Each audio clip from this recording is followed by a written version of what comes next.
어느 여집사님이 교회에다가 전화를 드렸어요. 목사님, 이번 주일은 설날이라 시어머님 계시는 시골에 가서 예배를 드려야겠습니다. 그러니까 목사님이 뭐 그렇게 하시라고 할 수밖에 없지요. 그런데 시골에다가 또 전화를 하는 게요. 시어머님 보고, 어머님, 코로나가 너무 많이 발생을 해서 고향에 못 갈 것 같아요. 집에 못 내려갈 것 같아요.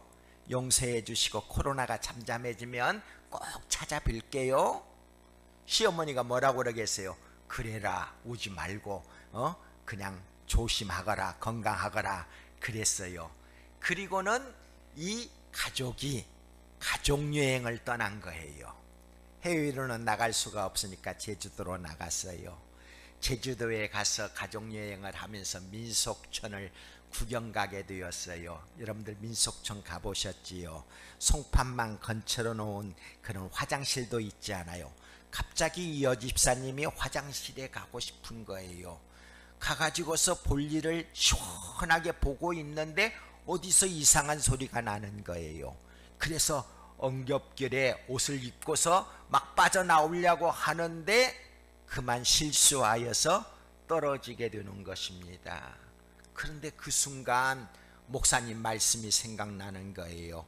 폭풍 중에 베드로가 바다 위를 걸어갔다고 하다가 그 다음에 의심이 들어서 시험이 들어서 하나 물에 빠져 들어가니까 주여 나를 구원하소서. 그 순간 이 팔이 그 위에 두 송판에 걸리게 되었습니다. 얼마나 다행스러운 일입니까? 그러자 이 여집사님이 너무 기뻐서 역시 하나님은 내 편이시구나 생각을 하고는 손을 모두어 주여 감사합니다. 그 순간 그냥 밑으로 꿀꿀대는 돼지가 있는 그곳으로 떨어져 버리고 말았답니다. 이 여집사님은 믿기는 믿는데 바른 믿음이 아니었지요.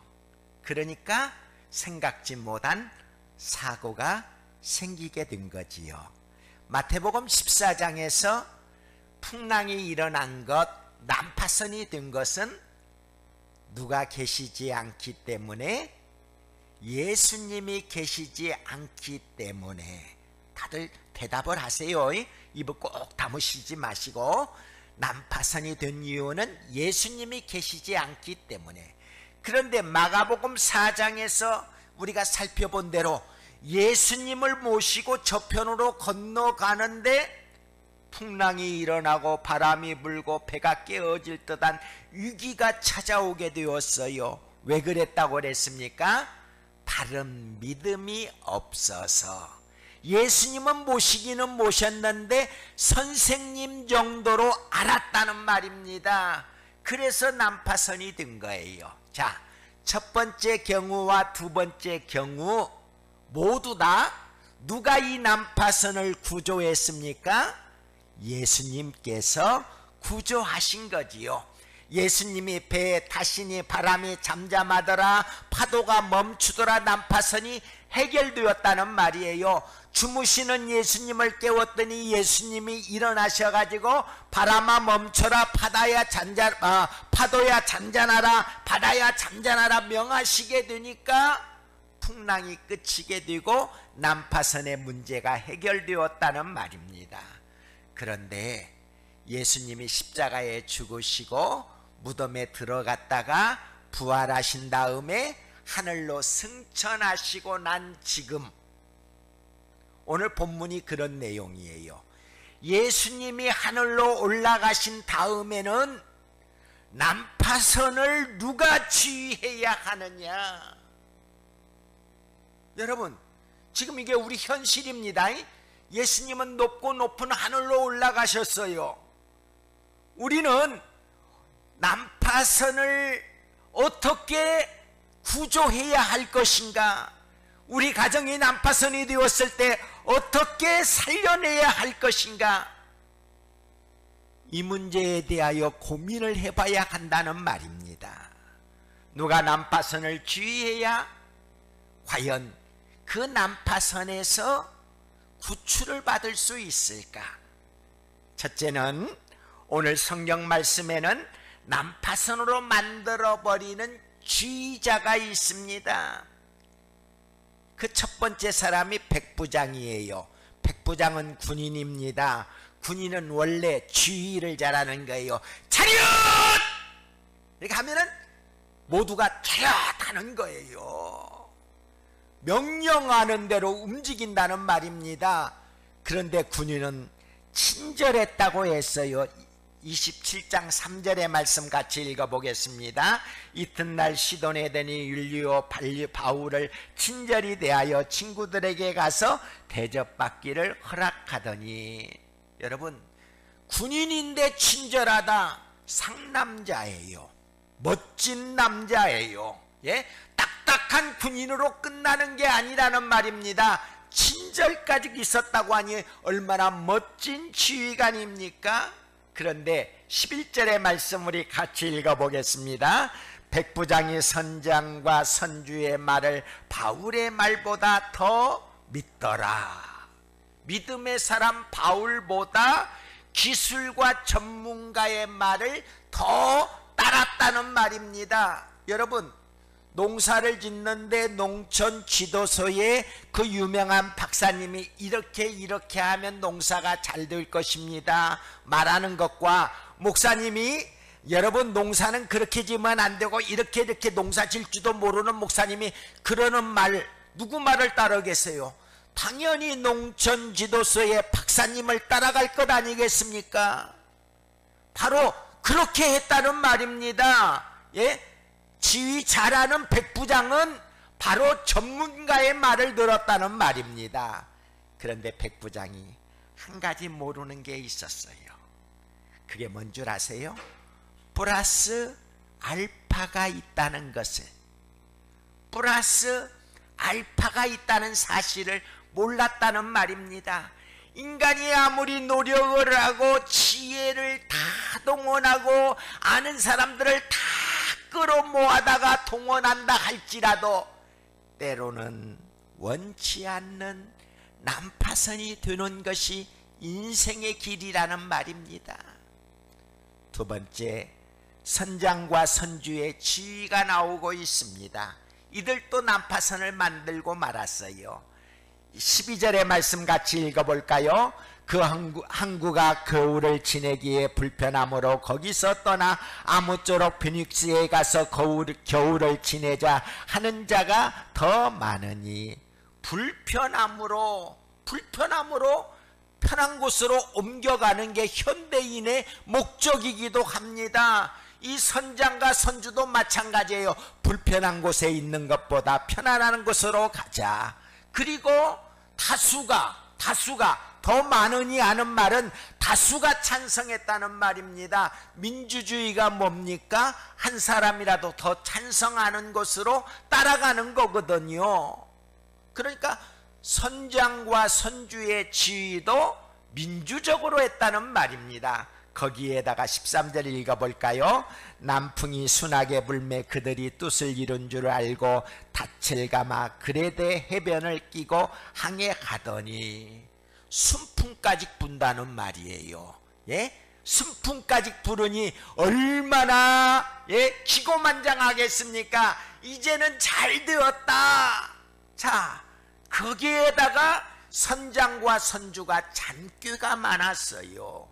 배를 깊은 바다로 나가게 되면 무슨 일이 생기면 위험하지 않아요.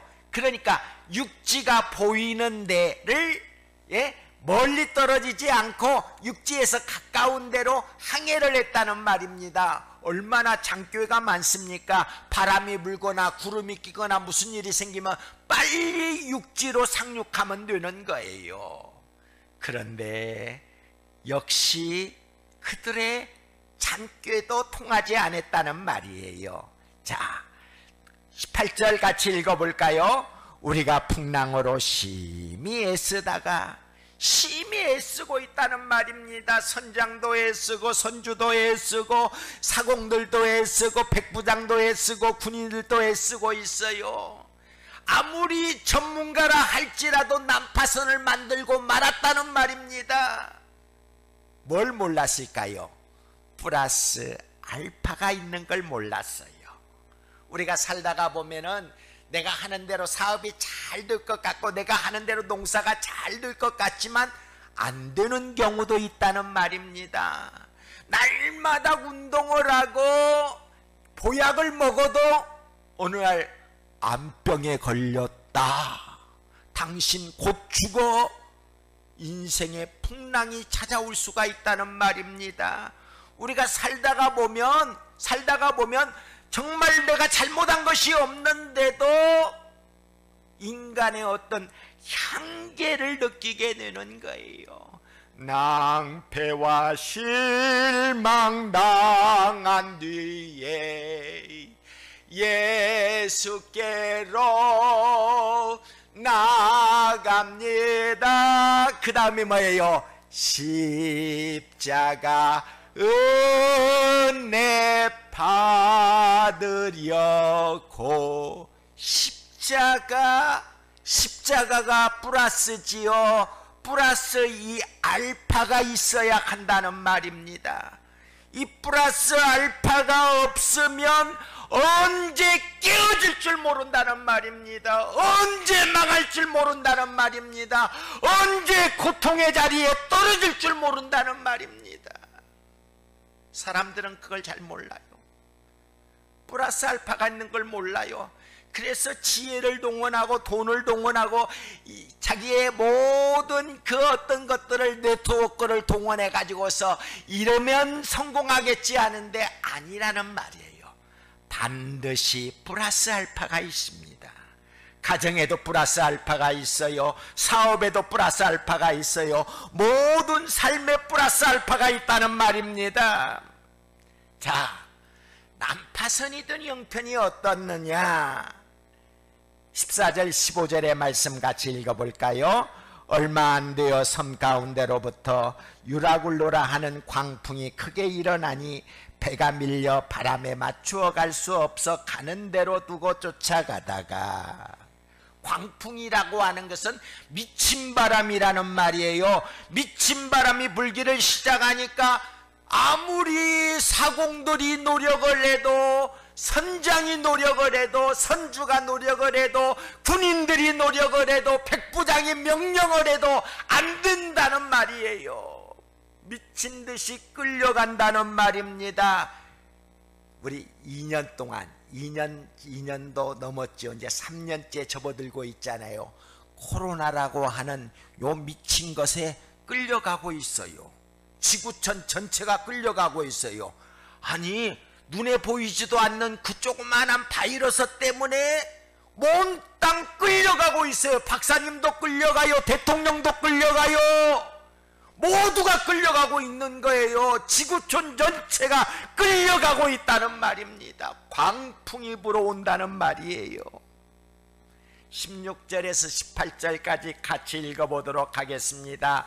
가우다라는 작은 섬 아래로 지나 간신히 겨루를 잡아 끌어올리고 줄을 가지고 선체를 눌러 감고 스로드에 걸릴까 두려워하여 연장을 내리고 그냥 쫓아가더니 우리가 풍랑으로 심히 애쓰다가. 여기서 중요한 단어가 간신히 애쓰다가. 예? 간신이라고 하는 것은 여유가 있는 게 아니에요. 어쩌다가 머리카락이라도 잡았는데 그게 간신인 거예요. 그리고 머리카락 하나라도 잡으려고 몸부림치는 거 힘이 애쓰는 거예요. 난파선 속에서 사람들이 그렇게 아우성을 치고 있다는 말입니다. 어디가 길이냐, 어디가 살 수 있느냐, 어떻게 하면 내가 구조받을 수 있느냐 몸부림치고 있다는 말입니다. 힘이 애쓰고 있어요. 지금 코로나 때문에 정부도 애쓰고 있지만은, 의사들도 애쓰고 있지만은, 국민들도 애쓰고 있는 거에 못 살겠다고 길거리로 뛰쳐나오지만 방법이 없어요. 방법이 없어요. 18절 말씀 읽어보겠습니다. 사공들이 짐을 바다에 풀어버리고. 짐이 뭡니까? 물질이지 않아요. 이 귀중한 피처럼 귀중한 물질을 바다에다가 버렸다는 말입니다. 19절 같이 읽겠습니다. 사흘째 되는 날에 배의 기구를 그들의 손으로 내버리니라. 여러분, 배가 없으면 바다에서 어떻게 살겠어요? 그런데 배의 기구들을 버리니 배를 포기했다는 말도 되는 거예요. 생명을 포기했다는 말입니다. 될 대로 되라는 그런 마음이 될 수도 있는 거예요. 살기 위하여서 이들은 버리는 것입니다. 20절의 말씀 같이 읽어보겠습니다. 여러 날 동안 해도 별도 보이지 아니하고 큰 풍랑이 그대로 있음에 구원의 여망마저 없어졌더라. 애쓰고 힘쓰고 모두가 한마음으로 노력을 해도 해와 별이 보이지를 아니하니 구원의 여망이 없어졌다. 이제는 우리는 죽었다, 끝났다, 끝장났다, 절망에 빠졌다는 말입니다. 자, 21절 같이 읽어보겠습니다. 여러 사람이 오래 먹지 못하였음에, 오랫동안 먹지 못하였으니 어떻게 보면 먹기 위하여서 사는 거예요. 아니면 죽기 위하여서 먹는 거예요. 그런데 먹는 것조차 끊어졌다는 말이에요. 포기했다는 말이에요. 그들에게 뭐가 다가오고 있다는 말입니까? 마지막 순간, 죽음의 순간이 다가오고 있다는 말입니다. 자, 38절 읽어보겠습니다. 배부르게 먹고 밀을 바다에 버려 배를 가볍게 하였더니, 밀마저 식량마저 비상식량마저 마지막 남은 것마저 바다에 버렸다는 말입니다. 그뿐만 아닙니다. 41절 43절 같이 읽습니다. 두 물이 합하여 흐르는 곳에 만나 배를 걸매 이물이 부딪혀 움직일 수 없고 붓고 고물은 큰 물결이 깨어져 가니 헤엄칠 줄 아는 사람을 명하여 물에 뛰어내려 먼저 육지에 나가게 하고, 배는 깨어져 가고 있다는 말입니다. 그래서 결국 뭡니까? 마지막 희망이 되었던 배마저도 포기했다는 말이에요. 이것만은 놓을 수 없어요 하는 그것도 놓아버리는 순간이 오게 되는 거예요. 여러분, 죽는 사람 저 수없이 많이 봤어요. 마지막 숨이 떨어지는 순간 손에 모든 것을 놓아버리는 거예요. 다 놓는 거예요. 이것만은 놓을 수 없어요 하는 것도 놓아야 한다는 말입니다. 마지막 순간에는 버려야 한다는 말입니다. 모든 것이 완벽하게 갖추어진 사람이라 할지라도, 가정이라 할지라도 언제 파손들는지 모르는 위기 속에 우리가 살고 있습니다. 인생길에는 풍랑이 자주 일어납니다. 순풍만 기대하면 어리석은 거예요. 내가 기도 열심히 하고, 내가 예수 잘 믿고, 내가 말씀 열심히 읽고, 내가 주일마당 예배당에 나가니까 나에게는 풍랑이 없을 거야. 아니에요. 교통사고가 날 수도 있는 거예요. 암병이 찾아올 수도 있는 거예요. 강도가 칼 들고 찾아올 수도 있는 거예요. 어떤 풍랑이 일어날는지 모른다는 말입니다. 돌발적인 사고를 대비하고 준비가 있어야 한다는 말이에요. 요셉은 7년 풍년 때 7년 흉년 준비를 잘하였습니다. 자기도 살고 국가도 살고 형님들도 살고 아버지도 살렸다는 말이에요. 여러분, 지금 편안하십니까? 지금 모든 일들이 잘 되어집니까? 지금 조금이라도 건강하십니까? 주께 나와서 기도하며 믿음을 준비하시기를 바랍니다. 지금 준비할 때예요. 준비해야만이 바람이 불게 될 때, 풍랑이 일어나게 될 때, 사고가 일어나게 될 때 당황하지 않는 거예요. 그때 어쩌면 좋아, 어쩌면 좋아, 어쩌면 뭐 좋아, 막 머리를 쥐어뜯고 머리를 들여받고 막 자기를 해치고 해도 길이 없는 거예요. 지금 준비해야 할 때라는 말입니다. 내 가정, 내 자녀의 삶 속에 과연 풍랑이 일어나게 된다면 나는 준비된 삶을 살고 있는가? 오늘 이 시간 한번 생각해 보셔야 합니다. 예?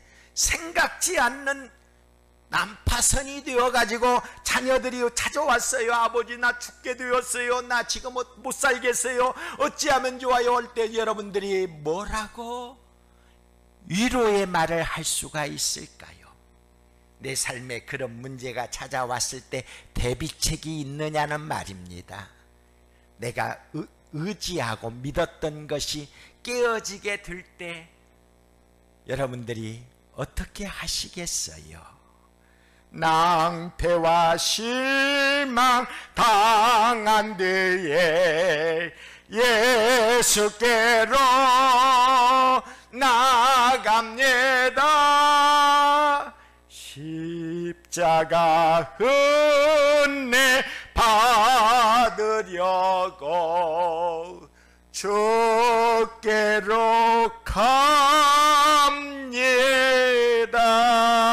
갑니다. 십자가 은혜 받으려고, 십자가 은혜 받으려고 주님께로 주님께로 주님께로 나오는 자만이 빛이 보여지게 되는 거예요. 길이 보여지게 되는 거예요. 죽음의 길을 벗어나서 예수께로 나옵니다. 영원한 집을 바라보고 주께로 옵니다. 멸망의 포구에어 나와 평화의 나라 다다라서 영광의 주를 배우려고 주께로 갑니다. 마지막 죽음의 순간이 찾아오게 될 때에 그 나라가 보이지 않는다면 어디가 보이겠어요? 무서운 심판, 불구덩이가 기다린다는 말입니다. 글이 떨어지는 건 정말 안 된 거예요. 영원한 멸망인 거예요. 십자가 은혜를 받게 되면 죽음의 길을 벗어나게 되고 영광의 나라로 들어가게 되는 역사가 일어나게 되는 거예요. 자, 난파선을 구조한 지위가 나옵니다. 사도 바울이 죄수 중에 한 사람이었어요. 그런데 275명을 지휘하고 있습니다. 바울이 불평하지 않았어요. 원망하지 않았어요. 지휘를 하고 있어요. 그런데 은팔찌, 요새 말로 하면 은팔찌를 찼다는 말이에요. 은팔찌를 차고 지휘하고 있어요. 그런데 이 지휘하는 것도 참 멋진 장면이에요. 성경이 어떻게 가르쳐주고 있느냐? 9절, 10절, 21절, 26절 같이 읽어보도록 하겠습니다. 여름날이 걸려 금시가는 절기가 이미 지났으므로 항해하기 위태한지라 바울이 그들을 권하여 말하되 여러분이여 내가 보니 이번 항해에는 하물과 배만 아니라 우리의 생명도 타격과 많은 손해가 끼치리라 하되 여러 사람이 오래 먹지 못하였음에 바울이 가운데 서서 말하되 여러분이여 내 말을 듣고 글에 대해서 떠나지 아니하였으면 이 타격과 손상을 면하였더라면 좋을 뻔하였느니라. 내가 너희를 권하노니 이제 안심하라. 너희 중 아무도 생명에는 아무런 손상이 없겠고 오직 배뿐이라. 내가 속한 바 곧 내가 섬기는 하나님 사자가 어젯밤에 내 곁에 서서 말하되 바울아 두려워하지 말라. 내가 가이사 앞에 서야 하겠고 또 하나님께서 너와 함께 항해하는 자들을 다 내게 주셨다 하였으니 그러므로 여러분이여 안심하라. 나는 내게 말씀하신 그대로 되리라고 하나님을 믿노라. 여러분이여 안심하라. 나는 내게 말씀하신 그대로 되리라. 그대로 되리라. 하나님을 믿노라. 하나님을 믿노라. 하나님을 믿노라. 하나님의 말씀을 가지고 예언자의 사명을 감당하고 있어요. 예? 뭐 이렇게 보아가지고서 그러면 망해, 그러면 사업이 잘 돼, 그게 아니라는 말이에요. 하나님의 말씀, 우리에게 주신 66권의 하나님의 말씀을 가지고 예언하고 있다는 말입니다. 말씀에 보니까 이렇게 살아야 복을 받고 이렇게 살아야 구원을 받고 이렇게 살아야 천국에 간다고 해 말씀을 가지고 선포하고 있다는 말입니다. 바울의 사명처럼 우리의 사명도 똑같은 거예요. 우리가 어디에 있든지 간에 난파선을 지휘하는 지휘자가 될 수가 있는데 하나님의 말씀을 가지고 바르게 예언해야 하는 거예요. 바울처럼 나는 하나님을 믿노라, 나는 하나님을 믿노라, 안심하라, 안심하라, 나는 하나님을 믿노라. 여러분에게 같은 믿음이 있어지기를 축복합니다. 자, 33절에서 35절의 말씀 같이 읽겠습니다. 날이 새어가매 바울이 여러 사람에게 음식 먹기를 권하여 이르되 너희가 기다리고 기다리며 먹지 못하고 줄인 지가 오늘까지 열나흘인즉 음식 먹기를 권하노니 이것은 너희가 구원을 위하는 것이요 너희 중 머리카락 하나도 잃을 자가 없느니라 하고 떡을 가져다가 모든 사람 앞에서 하나님께 축사하고 떼어 먹기를 시작하매 기도하고 있는 모습을 볼 수가 있어요. 이게 무슨 사명이냐? 제사장의 사명이에요.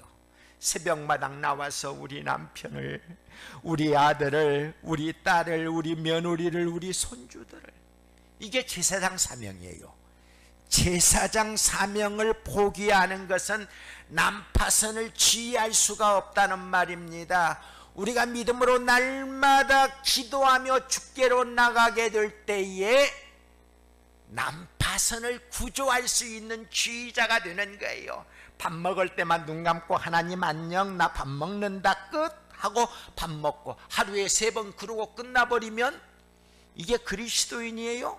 아니라는 말입니다. 난파선에서 구조할 수 있는 지휘관이에요? 아니라는 말입니다. 함께 두려워하며 공포성에 빠져서 어찌하면 좋을까, 어디가 길인가, 어떻게 해야 살겠는가 휩쓸려 다니는 쓰레기 같은 존재가 되고 마는 거예요. 하나님의 말씀을 내가 믿었으니 그 말씀을 붙들고 기도하는 자가 되어야 하는 것입니다. 하나님, 이 나라의 대통령 누가 뽑혀져야 할까요? 하나님, 하나님 분별의 은사를 주옵소서. 하나님, 이 코로나 위기 속에서 어떻게 해야 이 민족이 살 길이 열려질까요? 하나님께 눈물을 흘리며 기도하는 자만이 난파선을 구조할 수 있는 지휘관이 될 수 있다는 말입니다. 30절 32절까지 같이 읽도록 하겠습니다. 사공들이 도망하고자 하여 이물질에서 닷을 내리는 채하고 거룻배를 바다에 내놓고 그를 바울이 백부장과 군인들에게 이르되 이 사람들이 배에 있지 아니하면 너희가 구원을 얻지 못하리라 하니 이에 군인들이 거룻줄을 끊어 떼어 버리니라. 지금 쇠고랑을 차고 있는 바울이에요. 그런데 군인들에게 명령을 하고 있습니다. 명령자 다스린다는 말이에요. 다스리는 자의 사명, 이게 왕이에요. 왕. 우리는 왕 같은 제사장이라고 말하잖아요. 왕이 되어야 합니다. 이 사회를 다스리는 것, 우리 그리스도인들이 다스려 나가야 하는 거예요. 우리 가정을 다스려 나가는 것, 우리 믿는 사람들이 다스려 나가야 하는 거예요. 술 먹는 어떤 사람 때문에 우리 가정은 못 살겠어, 우리 가문은 망했어, 원망할 것이 아니라 하나님의 말씀을 믿는 내가 이들을 다스려야 한다는 말입니다. 하나님께서 내게 주신 권세를 가지고 세상을 다스려 나가야 한다는 말입니다. 다스리는 사명이 우리 그리스도인들에게 있는 거예요. 다음 주에 계속해서 말씀을 드릴 것입니다. 바울은 지휘자였어요. 쇠고랑을 찬 지휘자였어요. 한번 생각을 해보세요. 쇠고랑을 차고 있습니다. 그런데 275명의 생명이 바로 쇠고랑을 차고 있는 바울에게 달려져 있었다는 말입니다. 난파선이 되어서 못 살겠다고 살려달라고 액을 벗고라며 먹지도 못하는 이들을 살려내는 역할을 누가 했느냐? 죄수인 바울이 쇠고랑을 차고서 왕노릇을 하면서 지휘를 하고 있다는 말입니다. 때로는 하나님께 기도하고 때로는 하나님의 말씀을 선포하면서 지휘하고 있다는 말입니다. 자, 25절의 말씀 같이 읽어봅시다. 그러므로 여러분이여 안심하라. 나는 내게 말씀하신 그대로 드리라고 하나님을 믿노라. 여러분들이 오늘부터 이 말씀을 선포하면서 살아야 합니다. 가정에 무슨 일이 있다고 하면, 아들에게 무슨 일이 있다고 하면, 옆집 사람에게 무슨 일이 있다고 하면 안심하라. 나는 내게 말씀하신 그대로 드리라고 하나님을 믿노라. 믿음의 사람으로서 난파선 속에서 아우성치는 사람들을 살려내는 역할을 감당해야 한다는 말입니다. 한 마을에 아버지는 일찍 죽고 어머니는 알코올 중독자로 가출을 했고 어린 남매가 살게 되었습니다. 누나와 장애인 동생은 구걸해서 먹고 살았습니다. 그런데 못쓸 동네 사람들이 도둑의 누명을 씌워서 누나가 감옥 가게 되었습니다. 감옥에서 오랫동안 있다가 나오게 되니까 동생이 영양실조에 떨어지게 된 거예요. 장애인이지 않아요. 누구도 굳어보지 않았다는 말입니다. 누나가 직장에 가려고 해도 감옥에 갔다 왔다고 받아주지를 않는 거예요. 도둑이라고 받아주지를 않는 거예요. 그래서 할 수 없이 몸을 팔아 동생의 약값을 구하고 겨우 먹고 사는 거예요. 그런데 이 못쓸 동네 사람들이 동생 장애자를 주워박으며 하는 말이 너를 먹여 살리려고, 너를 고치려고 너희 누나가 몸을 팔고 있단다. 이 말을 들은 동생이 충격을 받은 거예요. 강으로 뛰어가서 강물 속에 빠져 죽고 맙니다. 누나도 그 소식을 전해 듣고서 내가 살면 뭐하느냐, 강물 속에 뛰어들어 죽고 맙니다. 그 동네에는 예배당이 있었고 목사님이 계셨습니다. 모든 사건을 지켜보신 목사님께서 그 남매의 시신을 수습하여서 장례식을 치르게 됩니다. 신앙 고백을 드리겠습니다. 그리고 찬송 280장을 드리겠습니다. 전부여 의지없어서 찬송을 부르고 난 다음에 목사님이 장례 설교를 합니다. 기독교인들이 생사를 주관하시는 하나님께서 심판의 날에 나에게 너희 양이 어디 있느냐 물으실 때에는 나는 주님께 대답할 말이 없을 것입니다. 그 동네 사람들이 누구냐 하면 그 교회 다니는 모든 신자들이었어요. 장로님도 되고 권사님도 되고 안수집사님도 되고 집사님도 있고 성도도 있고, 그들이 할 수 없이 목사님이 장례식을 치르니까 참여했는데 지금 목사님이 설교 중에 그렇게 말한다는 말입니다. 마지막 심판날에 너희 양이 어디 있느냐 하면 나는 대답할 말이 없습니다. 그러나 주님께서 재촉에서 세 번째로 내 양이 어디 있느냐 물으신다면 나는 그때 부끄러움을 무릅쓰고 대답하겠습니다. 예수님, 그들은 양이 아니었습니다. 예수님, 그들은 양이 아니었습니다. 그들은 이리떼였습니다. 사랑하는 죽동교회 성도 여러분, 우리 이웃 중에 난파선이 되어 괴로워하며 두려움과 공포 속에 살고 있는 사람들이 많습니다. 그런 사람들에게 당신은 바울과 같은 성도가 되어 주었습니까? 아니면 더 괴롭게 하는 이리떼였습니까? 저는 이거를 읽으면서 너무 부끄러웠습니다. 창피하여 울었습니다. 주님, 저는 일이었습니다. 가난한 교인을 괴롭히는 일이었습니다. 병든 교인을 괴롭히는 일이었습니다. 당당하는 교인을 괴롭히는 일이었습니다.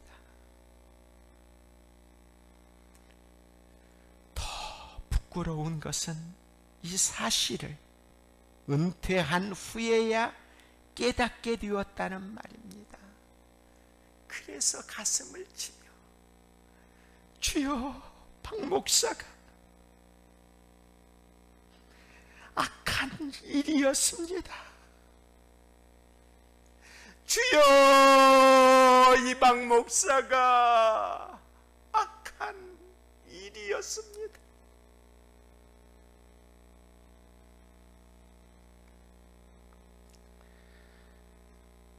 오늘 이 예배에 참석하신 죽동교회 성도 여러분들은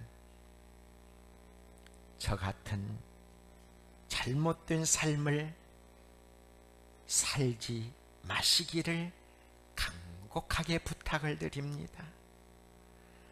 아직도 연약한 교인을 괴롭히고 있습니까? 새신자를 괴롭히고 있습니까? 지친 목사님을 괴롭게 하는 일이는 아닌지요? 가족을 괴롭게 만드는 무서운 일이는 아닌지요? 아들, 딸을 괴롭게 하는 일이는 아닌가요? 며느리를 볶아대는 일이는 아닌가요? 천부의 의지 없어서 찬송을 부르며 기도하겠습니다. 천부의 의지 없어서 손 들고 옵니다. 주 나를 명하시면 나 어디 가리까. 내 죄를 씻게 하여 피 흘려주신 고되게 가는 마음으로 주 앞에 옵니다. 두 손 올리고 천부의 의지 없어서 손 들고 옵니다. 저 나를 면하시면 나 어디 가리까. 내 죄를 예하여 피 흘려주신 예 고되게 하는 마음으로 주 앞에 옵니다. 기도하겠습니다. 거룩하신 아버지 하나님, 제가 일이었습니다. 약한 자를 무릇뜯고 병든 자를 괴롭히고 힘없는 자를 깔아뭉개는 일이었습니다.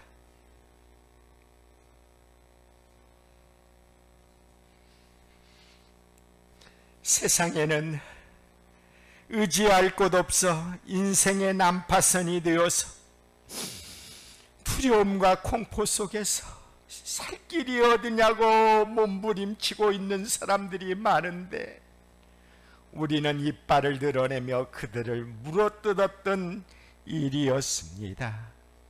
주여, 이 죄를 사하여 주옵소서. 우리도 바울처럼 예언자가 되고 제사장이 되고 왕이 되어 난파선을 지휘할 수 있는 지휘자가 되게 하옵소서. 예수 그리스도의 이름으로 기도 올리옵나이다. 아멘.